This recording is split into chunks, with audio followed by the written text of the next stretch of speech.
às vezes a gente tem um pivete que é vítima da situação da disparidade de distribuição de renda, da ignorância, ele vai lá e rouba um toca-fitas, que ele vai vender a R$25. Aí ele vai preso e vai custar R$500, como você disse, para o Estado.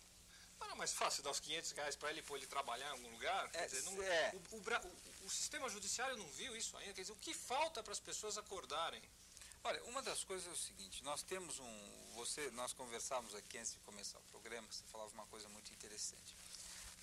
O que faz com que uma pessoa respeite a lei? Por que eu respeito a lei? O que me leva a respeitar? Medo da punição. Acho que são três coisas. Essa é uma delas. A primeira delas é o seguinte, se eu fui educado e socializado num ambiente onde as pessoas sempre respeitaram os meus direitos, certo? Então, se eu, no meu convívio com você, eu chego na hora, você chega na hora, eu aprendo que isso é uma regra a ser respeitada.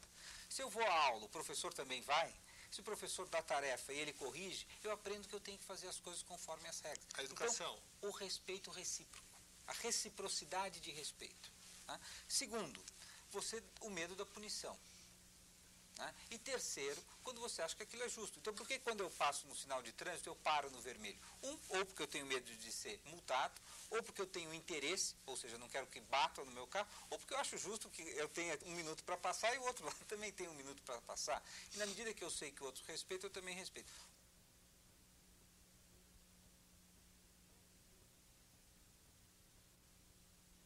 Até porque esse assunto do dólar é meio surrealista, porque você tem o dólar da Volkswagen, que é 1,50, aí você tem o dólar da Audi, que está vendendo o carro a 1,29, aí você tem o dólar do...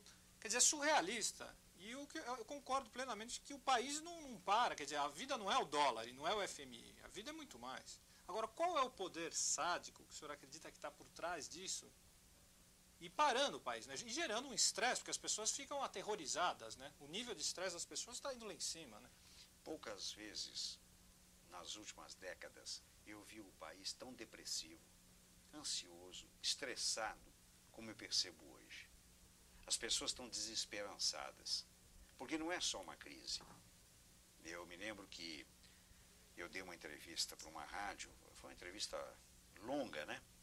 Na qual eu dizia que se o presidente Fernando Henrique fosse numa rede de televisão, horário nobre, e repetisse o discurso que o Churchill fez na Inglaterra, quando as bombas nazistas estavam caindo, pedindo para o inglês sangue, suor e lágrimas, e prometesse uma mudança, esse país daria. Esse povo é generoso, esse povo está disposto.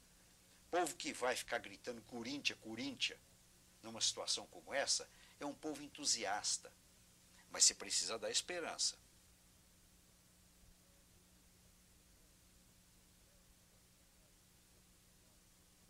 Independente de você ser pobre ou rico, quando você entra numa delegacia, você paga o preço da desestruturação, né? Claro.